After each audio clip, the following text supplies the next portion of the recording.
বন্ধুরা, রাধা রাধা সবাইকে। তোমাদের সবাইকে স্বাগত জানাই আমার সেকেন্ড ডে অফ 10 ডেজ চ্যালেঞ্জে। আজ সকালে 8টা নাগাদ ঘুম থেকে উঠে বাড়িতে কয়েকটা বাতাসার প্যাকেট ছিল, সেটা নিয়ে বেরোলাম।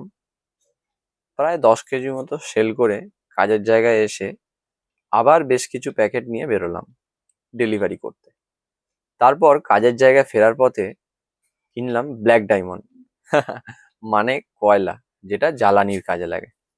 এসে গাড়ির দাদা নিজেই সমস্ত বস্তাগুলো নামিয়ে দিল। তখন ঘড়িতে সময় দুপুর 12:30। আবার বেশ কিছু প্যাকেট নিয়ে বেরোলাম। আবার প্যাকেটগুলো শেষ করে বাড়ি ফিরলাম 1:30 নাগাদ। তারপর বিকেল 5টায় বেরিয়ে পড়লাম আবার ডেলিভারি করতে।